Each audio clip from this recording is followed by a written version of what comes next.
Radio. Shout it. What's happening? It's your boy B High Radio. Shout in, stepping in the building. I got my West Coast fam in this thing. SYMBA, what's good with it, my dog? What's up with my dog, man? What's up, man? We finally get to meet. Exactly. You know, we in person. My dog Willie Joe been telling me he been rocking with me. Yes, Shout out sir. Willie, man. SYMBA, I got to get straight to it, man. That god doggone LA Leakers freestyle where you just blacked the fuck out. Had to. Talk to me about getting on that stage and putting on a show, man. Definitely, bro. Well, you know, as you already know, I'm from the Bay Area. So we don't get a lot of those opportunities coming from the Bay Area. A lot of us don't even get to come out here and sit down with you and be able to have a good conversation. So I feel like it's three platforms when it comes to freestyle. Yep. That's three very important platforms. I feel one is Flex. Facts. One is Sway. Facts. And one is the LA Leakers. Come on with it. So I feel like if you're going to go there and rap, you got to come with it. You got to come with it. So I got the call from Dallas. Shout out Dallas Martin, my A&R. Yeah. I got the call from him on a Sunday. He was like, yo, we going up to the Leakers Thursday. So I'm like, okay, Thursday. All right, cool. So Sunday and Monday, I didn't even start like putting nothing together. I just watched every single LA Leaker freestyle. Ooh. The whole 2 days, I watched every single one. It's not one I didn't see. My right? God. I watched them all, and I noticed, bro, everybody go up there and try to be the greatest rapper in the world. Everybody go up there and try to say the most difficult shit. Everybody go up there and complicate the lyrics. Come on. Nobody just go up there and have fun with the shit. Ooh. Niggas is sweating over the mic. I got the compound with the drum pound and I pull the drum now. It's like, dog. It's like, chill. Chill, dog. Chill. Let's just take it easy for a minute. Exactly. So I realized that's how I kind of wanted to come off. Was very calm, collected, and fun. Yeah. Very fun and sure of what I was saying. So I approached it from that point. Well, see, when you got as much talent as you got, SYMBA, it's kind of easy to pull that off, man. So, I mean, just take me to day one jumping off the porch with it because, see, once again, you know, it's hard to go viral with a freestyle, too. Facts. Now, there's a lot of niggas out here freestyling, SYMBA. Facts. But that shit right there touched everybody. Facts. So, I mean, talk to me about your creative process and what was it that got you into rapping and what was it that made you say, you know what, if I'm going to rap, I'm going to do it up here. I think one important thing of being able to be a rapper is to have your finger, not even finger, just have your ear to the streets, have your ear to the post. So there's a way to go viral. Yeah. There's certain things you can say and certain things you could do. A lot of people go viral by dyeing their hair, jumping off a fucking building, putting them, you know, their ass out on the internet and doing something crazy. But I actually went viral for rapping. And it was because I feel we're in a time right now where, you know, the last 3 years has been real weird with music, right? It's been this thing of, and no offense to nobody, but it's been this thing of like with the drug music where it's kind of been cool to be dumb. Yeah. You know what I mean? And cool to like not be educated and cool to not say big words and say how you really feel. Come on. So I'm like, man, fuck that. You know what I mean? Like how I was raised, nigga, it's cool to be smart. It's cool to have information. I'm with you. It's cool to, like, you know what I mean, be able to call little bro and tell little bro, hey, little bro, you could do this and get some money. On. You ain't got to sell dope no more. You could do this. It's cool to be able to do that. So I wanted to always kick my music and have my message be from that perspective of growth. Yeah. You know what I mean? We all come from these impoverished communities and we grow up and we got to do things to get out of situations. But that don't mean we got to continue to do them once we out of them. My God. We can't keep getting money to glorify the streets and glorify shit we come from. We made it out of that. So now let's help somebody else do the same thing, get the information back and help him get out. So that's all I'm preaching. So now, SYMBA, I love what you're preaching, but answer me this, though, man, because you standing on the other side of the street with that. Yeah. Okay, so, I mean, how do you feel being man enough to have some values and some integrity with your platform when you got a lot of folks that just say, you know what, murder, murder, kill, kill. Let's pay the bills. Yeah, like I said in that freestyle, bro, I'd never let a woman make me feel less of a man because I don't want to buy her a Birkin. I'm not going to make somebody make me feel bad about what I believe in because they don't. You know what I mean? So, and I'm not going to try to portray to be something to get somebody to like me. So this is what I'm doing, and this is what I'm saying, and this is what I believe in.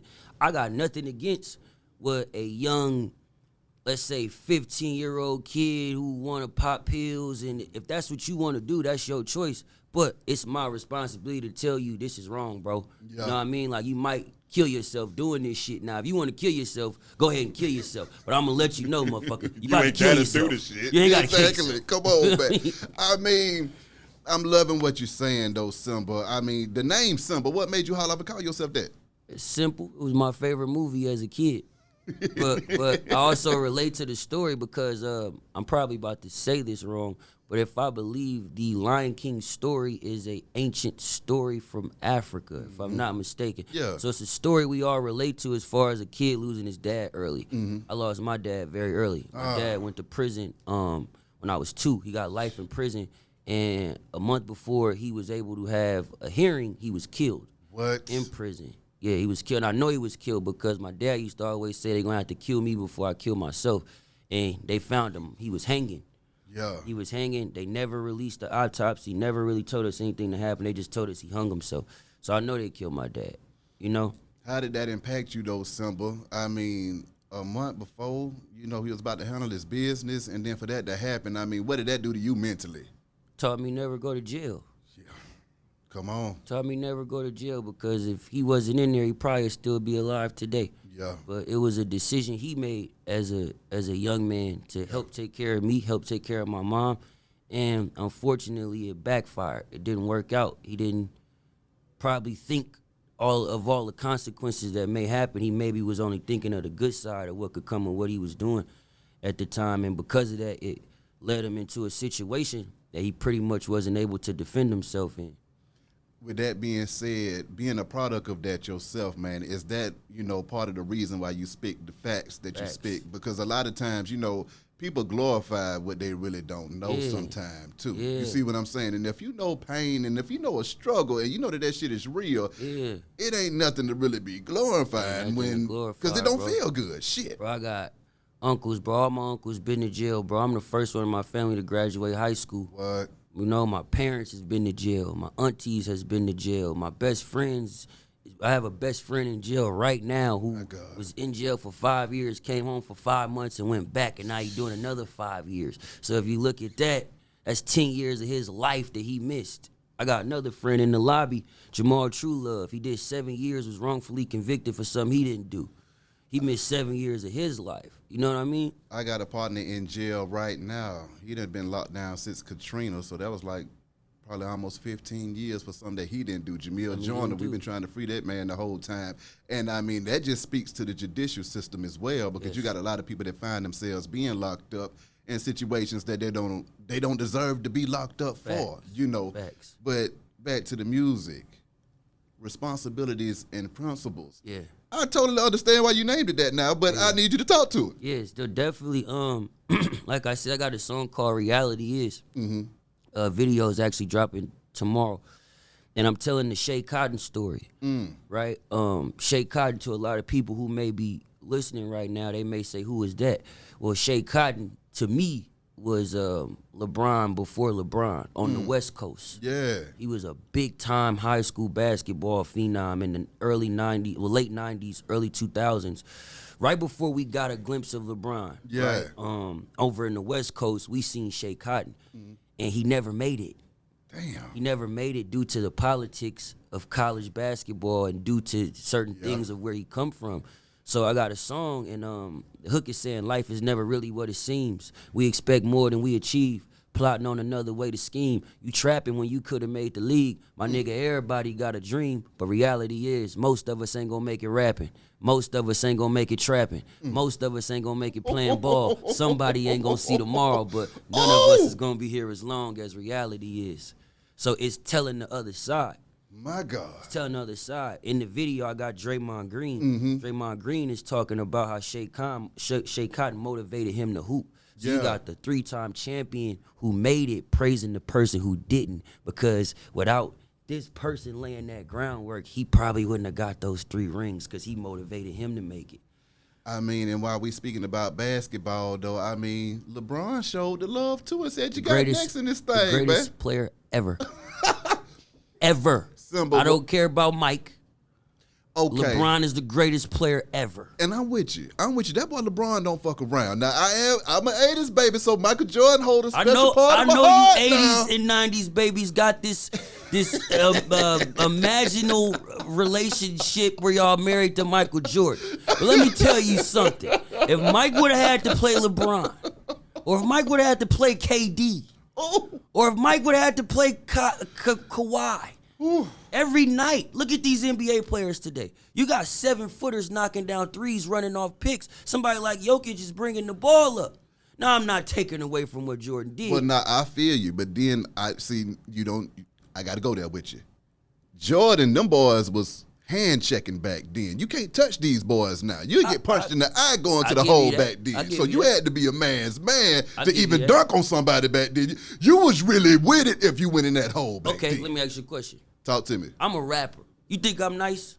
Cold-blooded. Imagine a mumble rapper trying to check me on the bars. Ooh. That's what Jordan was playing with. Oh, no, hell no. That's what Jordan was playing with. They was checking him, but it wasn't KD checking him. It was Bill Lambert, Dennis Rodman, and them crazy-ass niggas in the LeBron. Piston. LeBron is the truth. LeBron. Now, I love LeBron. I don't take nothing from LBJ now. He one of the GOATs. But that Jordan is a motherfucker. No, listen, I got on a pair of Jordans right now. Listen. No disrespect to Mike, right? But I'm a young man, and LeBron was my Jordan. LeBron and Kobe was my Jordan. I feel you, though. So that's my 1A, 1B. I wasn't old enough at the time to see what Mike did and how he dominated. When I got into basketball, all I knew was LeBron and Kobe. But my question is, when the GOAT, LeBron, says that you got next, what goes through your mind then? Probably the same thing that went through his mind when Jordan told him he had next. Oh! Probably the same thing. Yeah. I worked all my life for this, bro. I worked my whole fucking life, bro, to be able to have the skill to rap at a level like this. Come on. I worked my whole life for it. So for someone of that stature to say what he said is validation for my confidence. Exactly. What I already believed I was. Yeah. He just confirmed it for me. Facts. He confirmed it for me. So like any person that's great at what they do, you gonna take that, you gonna run with it. Yeah. You gonna run with it. Now, Shout out to LeBron, man, because nobody's ever really done that for me. I never had a big cosign. I've had a lot of rappers that I've been cool with. They've never posted me like that. Shout out to 2 Chainz, because he's one motherfucker that supported me from the jump. Shout out 2 Chainz and Meek Mill. 2 Chainz did the same thing for me. Yeah. So, I mean, I feel your pain. I mean, some of the real ones show up when you need them to show up. I need a Chainz, bro. You need them early on.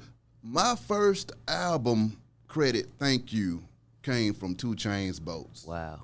And when I saw that, I said, oh, I guess I'm in the music industry Yeah, now. They need to thank me yeah. on the album cover. Yeah. I bought that album. I still got it in the house now to this day. Yeah. And it was one of my favorite albums. So with that being said, you know, them kind of folks hold a special place in your heart. Bro, but it's big. Big Homie, Yeah.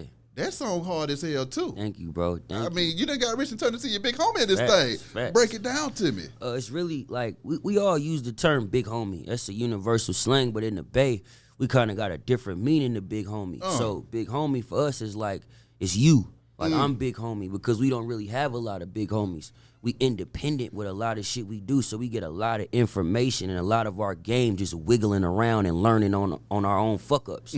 So just through doing that and through taking that advice of fucking up, you start becoming your own big homie. Facts. You start taking your own advice. You start listening to yourself more than you listening to people that's older than you, and then your advice start working out better than these motherfuckers because they never lived in an internet age or they never lived in these times that you living in. So yes, they can provide advice, but they can't help you learn when to apply it. Exactly. Because they not living in this era at the time you living in it. Exactly. You know, so that's really what it means. It was a moment of me saying I'm here now. Y'all getting together and shooting that visual at the same time, though, man. I mean, what was that like? You know, Bro, you got amazing. Chainz and that thing. It was movie time. Bro, you gotta think. I went from I don't do nothing, I'm a ball as a kid in high school. Come on, man. You know what I'm saying? He says a line on there, that's my 5th plate. That's that salad dressing. I'm on my 5th plate, talking 1,000 out. He says a similar line to that in Big Homie. Oh. This is how I met Chainz. through that line, through that Thousand Islands line. Yeah. I was like, damn, this nigga could rap. So even when Chainz came out with Riding Round and I'm Getting It, and niggas was like, oh, he's a fun rapper. I'm like, nah, this nigga bussin'. Exactly. I'm like, this nigga bussin'. Come you know what on. I mean? So from the next album to True, all the way to Rapper Go to the League to the new album he just dropped, it's always been a level of lyricism that I respected. Even on Feds is watching. Come on, Feds man. is watching. It was a level of lyricism that he provided that was like, damn. Exactly. So when I first heard Big Homie, my homie Cass, who made the beat, it reminded me of Big Amounts. Ooh. With him and Drake. I heard the flute. I heard the bounce. Yeah. I'm like, oh shit, okay. So I just jumped in there. Ain't no comparison, not to be arrogant. I just jumped in it. Yeah. I hit Dallas. I'm like, I think we should get Chainz on this. He sent it to Chainz. About a couple days later, Chainz sent the verse back. Just My God. Big Tony. She spit on it. First trap that I worked in, I sold Nicks on it. I switched on him. I was like, oh. And he blessed me. Some people give you a whatever verse. Yeah. Bless me, bro. He blessed me. Coming out of the Bay with it, though, man, what were some of your early influences that got you into the game and that kind of sculpted your ear and how you ingested hip-hop at that time? Yeah, definitely. Growing up in the Bay, you automatically are immune to what's right in front of you. Yeah. Right? So the Too Shorts. Come on. E40s. Ooh. Mac Malls. Yes, sir. Even Willie Joe. Before Willie Joe was Willie fucking Joe? managing Yeah. A&R, and he was a dope-ass motherfucking artist. A lot of people in the Bay didn't give him his just due and his Yes, credit sir. when he deserved it, though. But Mac Dre. What about JT the Bigger Figure? JT the Bigger Come Figure. on. San Quinn. Yeah. Mess.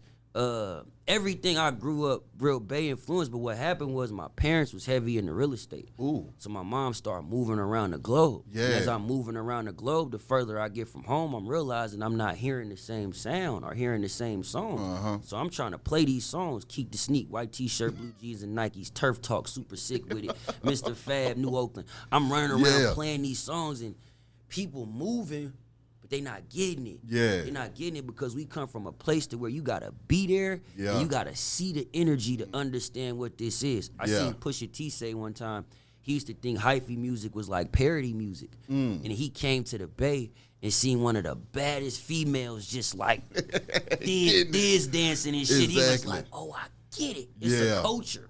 Facts. It's just like DC, how they got go-go music. Atlanta got trap. Exactly. New York got boom bap. We got hyphy. Come on with it.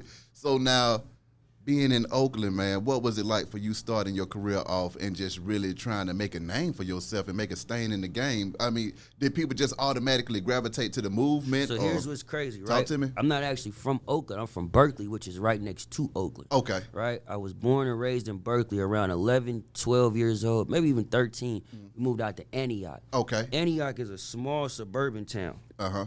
Real small suburban town. And what happened was Antioch was like full of like rich white people, right? Well, they started allowing Section 8 to come in. so people in Oakland, San Francisco, Richmond started finding out I can get a 5-bedroom house for $110 a month. Oh, I'm going to fucking Antioch. Exactly. But you had the hoods beat back up in the suburbs. Yeah. So it turned Antioch into a small hood. Damn. So it took us a while to get respected as even being a part of the Bay, because to Oakland, San Francisco, and Richmond, that's the Bay. Yeah. You know, so we kind of like how Vallejo was looked at back in the day, like the offspring. So it was always kind of hard because we coming up and we giving them music, but it's like we ain't from Oakland. Yeah. Or I'm not saying I'm from San Francisco or Richmond, so it's automatically like where you from. Yeah. So you say Antioch, and all people know at the time is the suburbs. But as it starts getting bigger and bigger, people start coming out there realizing like, damn, this shit it's kind of rough out here. Like, you know what I'm saying? This shit is the same thing. And right next to that, you got Pittsburgh, which is its own world in itself. Yeah. So it was always tough, but for me, what always made me stand out was my ability to rap. You know what I mean? And my ability to make songs. So, of course, I could battle rap. I started off as a battle rapper. I could pull up on anybody and go crazy, but it was the songs for me that made people be like, nah, I fuck with dude. Like, he's dope. Snoop Dogg showing the love, man. I mean, you know, when it comes to the West Coast, it ain't getting no bigger than Snoop Dogg. Biggest. So, okay, you got LeBron James coming in, Snoop Dogg coming in. Snoop, Gilly, Wallow, Fabulous, Will Smith. And see, okay, first hit me with the Snoop. I got to get back to Wallow because Wallow, I know he came with $1 million worth of game. Yeah. I already know that part right there. Yeah, But talk to me about Snoop Dogg showing the love, man. It's crazy because shout out my boy Fuzzy and my boy Jason Cash. My boy Fuzzy is a big time connector in the West Coast. He connect everybody. And I actually got a song on my project with Ty Dolla $ign. Ooh. And I was hitting Fuzz up because the way that this song happened, it's the only song on my project that was put together by the label. So I was like, I don't want to put this song out and start moving around without meeting this dude and having some type of relationship with him. Exactly. We ain't got to be friends and all that, but I at least want to meet him, the nigga. you know, or let him know I'm interested in meeting him or whatever. So Fuzz was setting the meeting up. So he was like, you know, Snoop do this car thing every week, pull up. Yeah. So I'm like, cool, I'm going to pull up. So I went 1 week, and Ty didn't end up coming. Snoop was there, and we just started vibing out. We was smoking, we chilling, we talking. Came through the following week, same thing. The catch was, I never told him I rapped. What?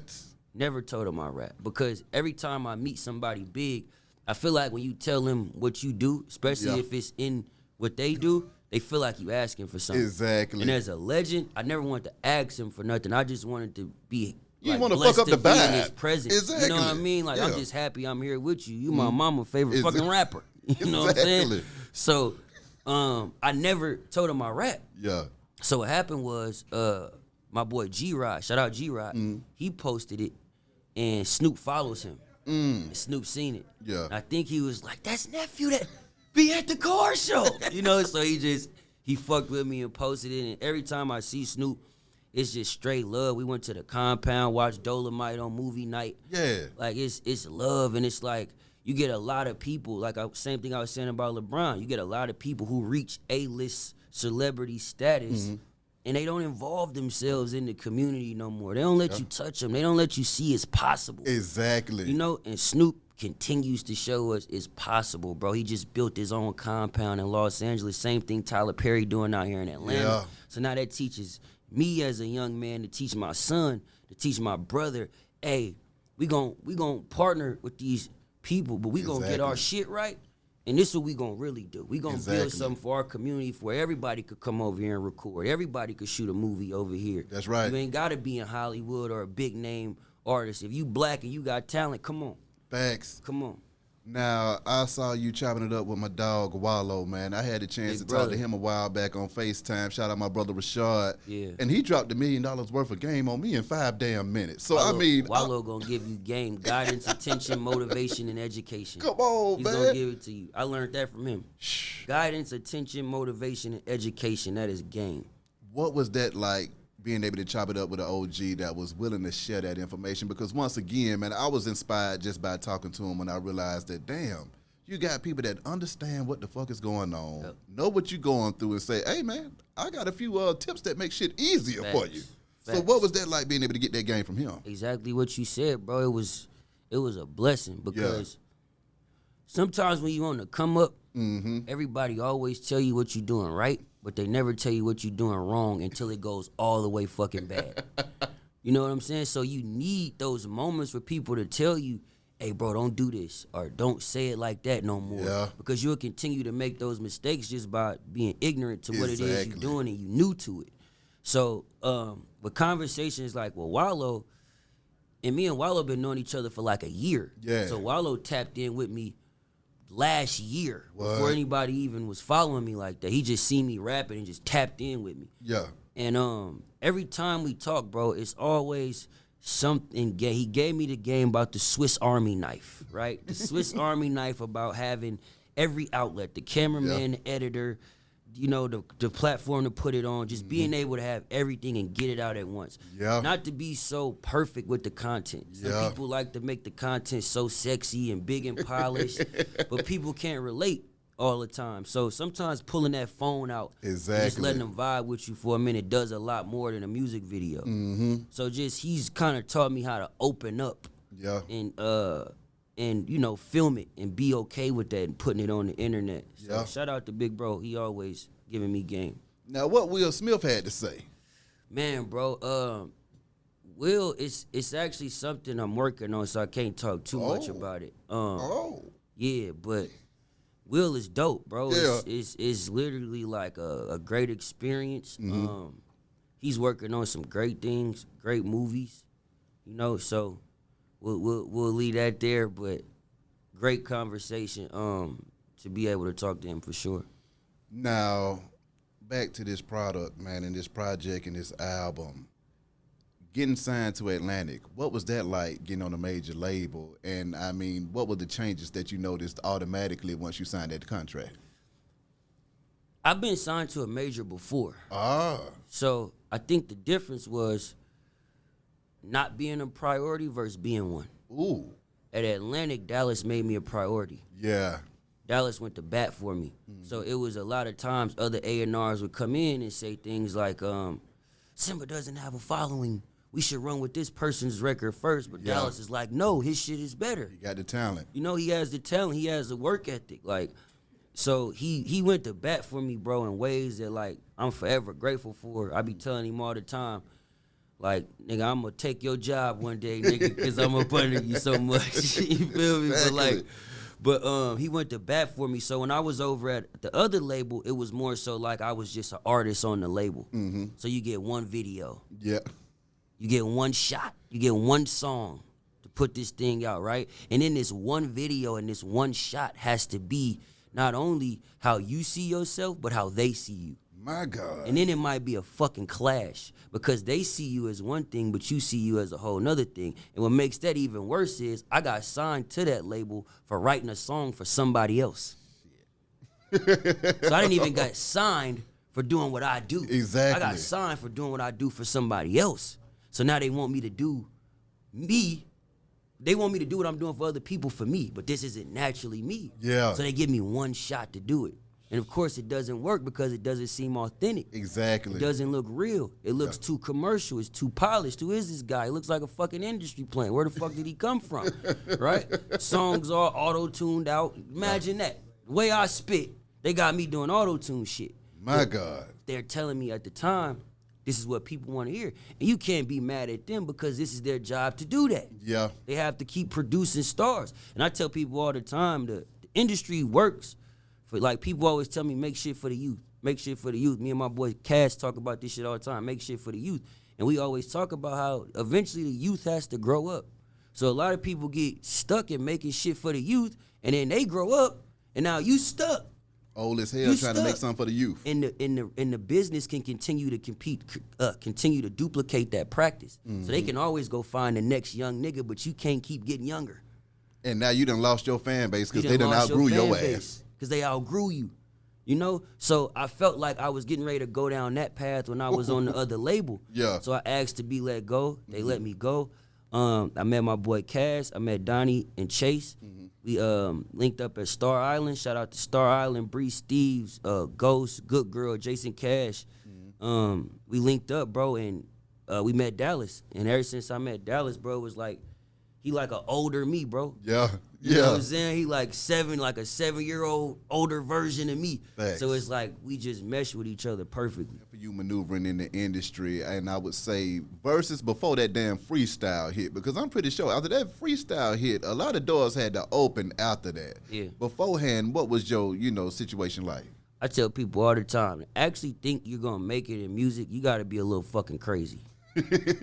You gotta be a little fucking off. Like, just a little off. Because you gotta think of all the fucking rappers in the world, right? Yeah. Now, how the fuck did I get here to you? So I'm obviously some kind of good. Yeah. Right? If Yeah. I made it up here. Yeah. So I tell people all the time, you gotta be a little off to continue to believe, right, that this shit is gonna happen. But what happens is it starts happening in real time. Yeah. So you done already been 6 years old on your bed at 106 in Park. You done already been at the LA Leakers at 14 practicing, acting like it's happening because you imagined this shit. Been there. It's just in real time now. The vision. So it's you already prepared for it. So I don't never look at it like pressure because I done it in my head a million fucking times. Making that vision a reality, though, man. I mean, for those that have seen your grind and watched you come up, what advice do you have for them? Because a lot of folks get stuck in dreamland and in vision land, and they never are able to obtain the reality that they see for themselves, man. So, I mean, what was the difference that allowed you to be able to make it do what you were supposed to? I think more than like trying to be a great artist, I think one thing that I'm better at than rapping is finding information. I think information is the key to everything, because you could be the most talented motherfucker in the world but not know how to move in a room. That's right. You can say the wrong shit to the wrong engineer who's cool with this motherfucker over here, and he might tell him, and now you done sabotage your whole shit just from talking too much. Yeah. So I've always seeked information as far as, I remember when I had my my meeting at Atlantic with Julie. I spent the day just looking up Julie's background, the type of music she liked, the type of people she liked. Yeah. So I knew if I fit that criteria before I even went in there.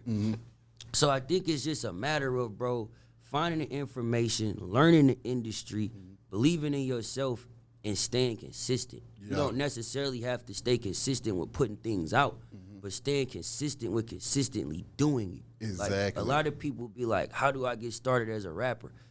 The first step is just to fucking do it. If you want to start a podcast, you don't have to start it today. Just go buy the mic today. Exactly. And then tomorrow buy the laptop. Come on. And then a week later, go download something to record it on. That's And right. before you know it, you look up in 2 months, you got your first episode. Come on. So I think the catch to it is just continuing to do it, but finding the information on how to do it.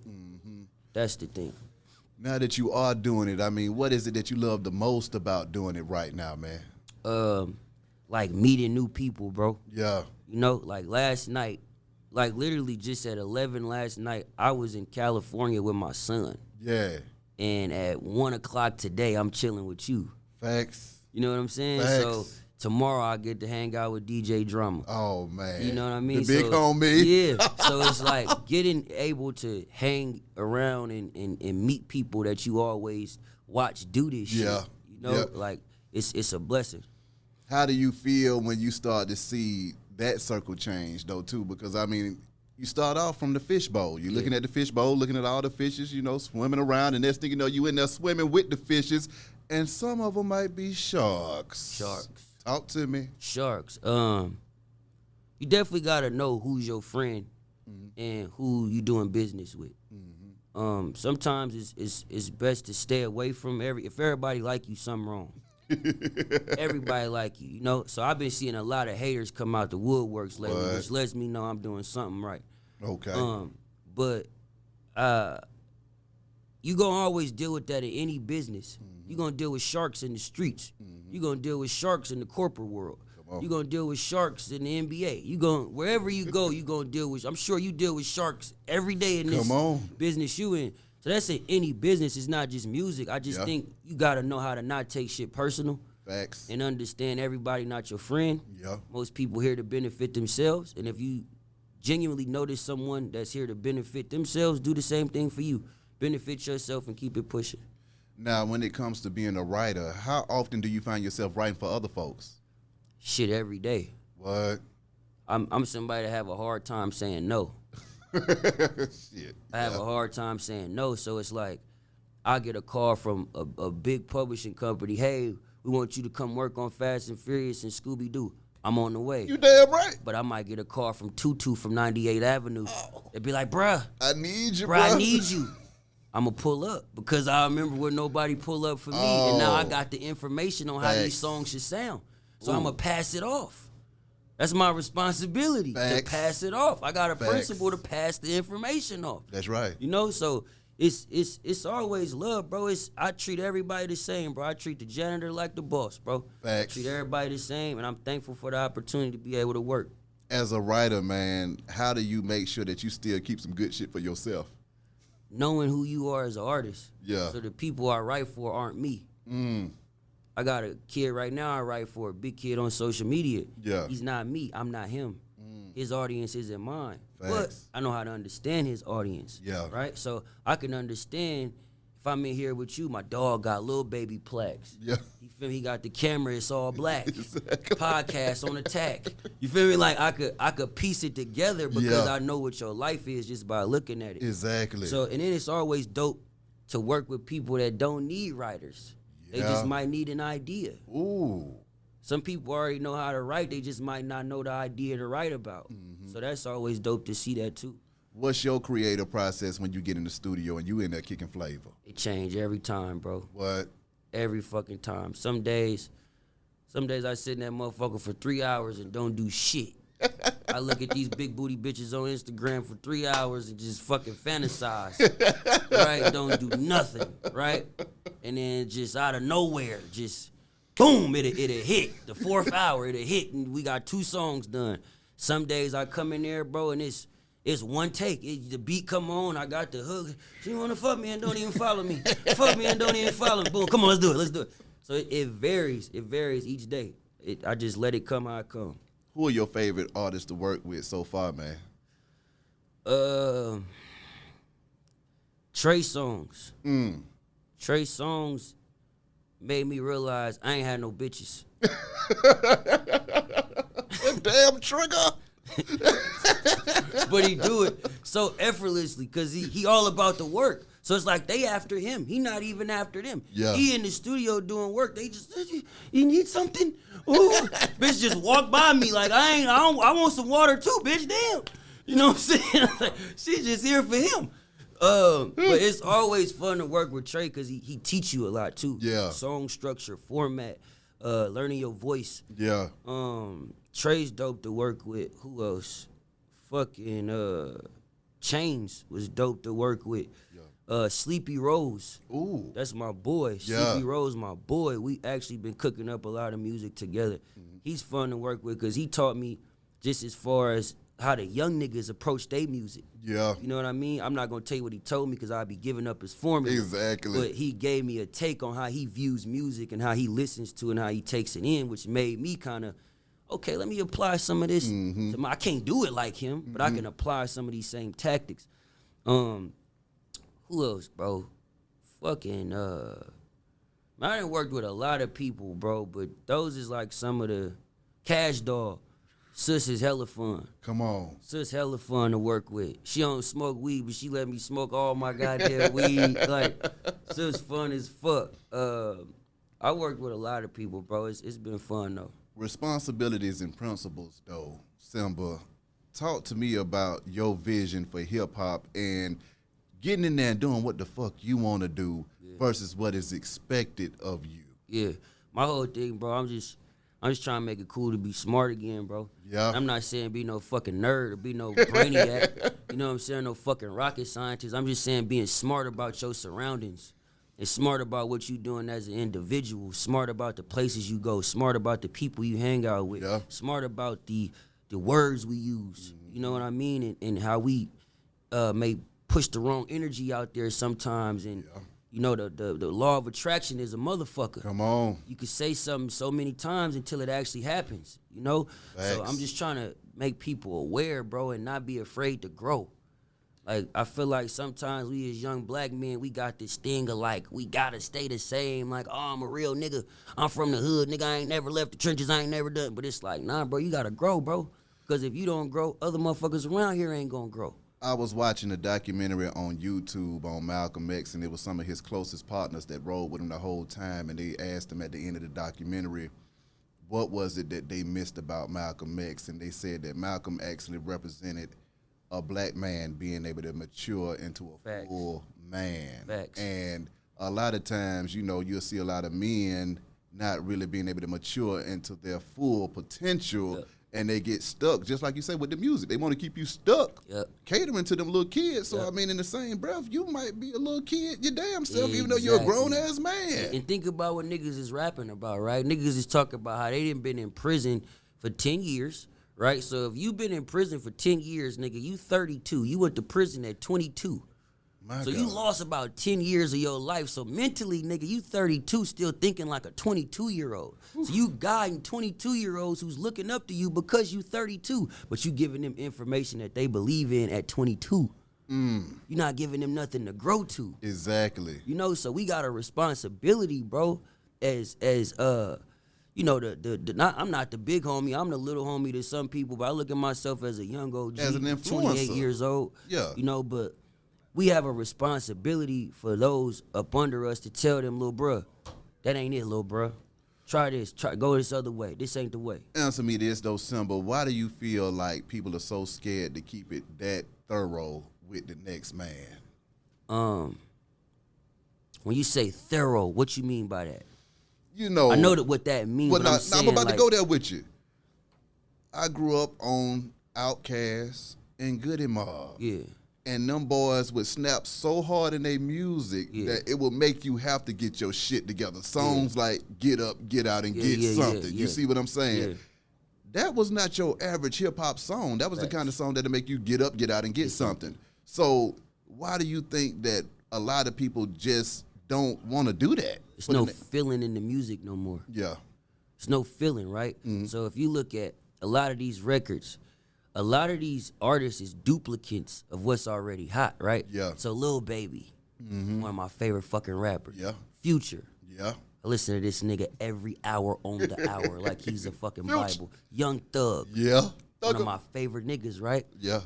Everything under them sounds like carbon copies of them. Facts. It sounds like carbon copies of them, right? So they've invented a style. Yeah. What happens is the style becomes something to reproduce. Yeah. Right? And once you start reproducing shit, well, it just becomes an item at this point.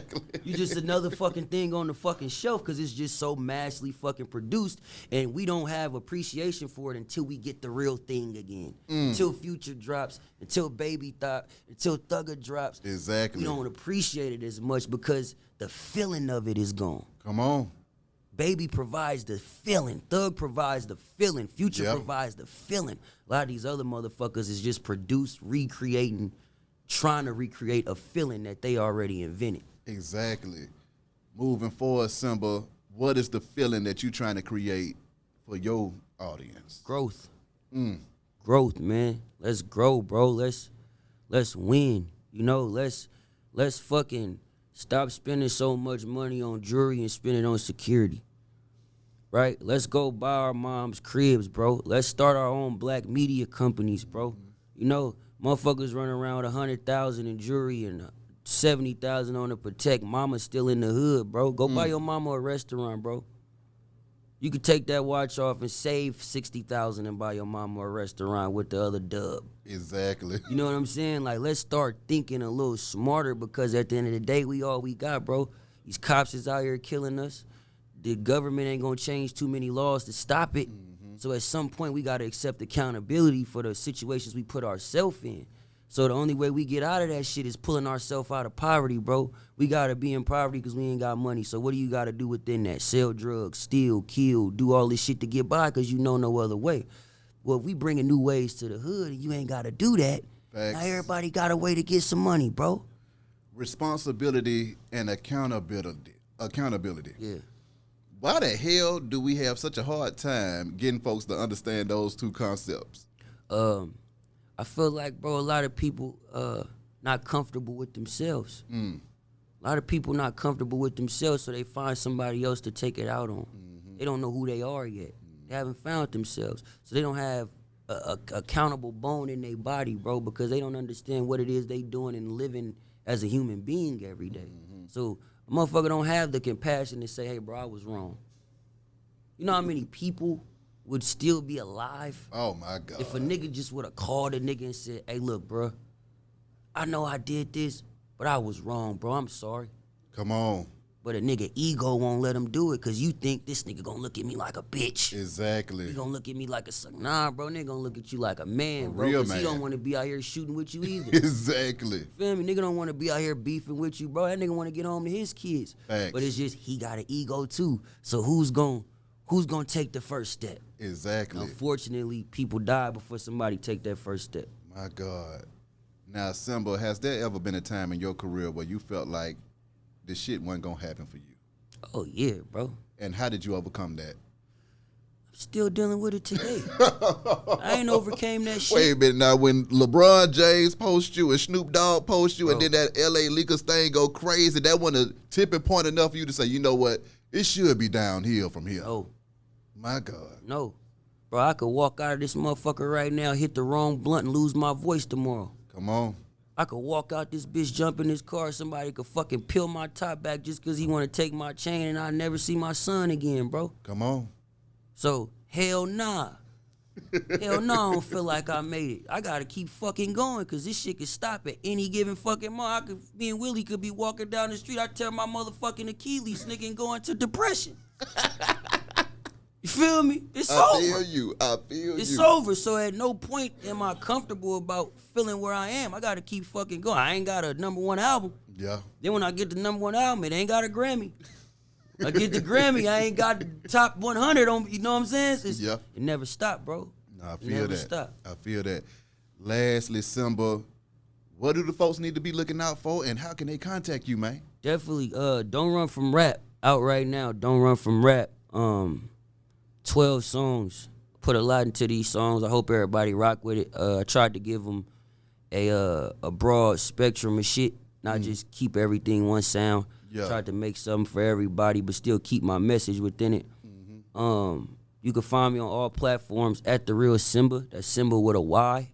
The Real SYMBA, TheRealSYMBA. A lot of things, bro, you know I want to do, but I think the main thing is you gotta complete the first mission before you move on to the next. And I got the project out. That was my mission. My next mission is to find where my fans is. Just to find where they at. I'm not worried about if this shit comes out and sell 2 albums or if it sell 2 million albums. My goal with this is just to find where my fans are, what they do every day, what they like to eat, the type of clothes they wear, the water they drink. So now I know how to put that in my music for the next one, and it can continue to grow. Exactly. I can definitely dig it with SYMBA. My dog, give Thank me the you, pound. brother. Appreciate Thank you for coming through having this me. thing, man. It's my first interview in the A, so Hey, welcome. you know what I'm saying? As we keep going, we got to make this a thing. Well, nah, I'm here for that. That's what we do, okay? For I'm going to be sure. here the whole ride, boy. Right here, I'm with you. Behind Radio, shout in, man. Let's get up out of here. Holla.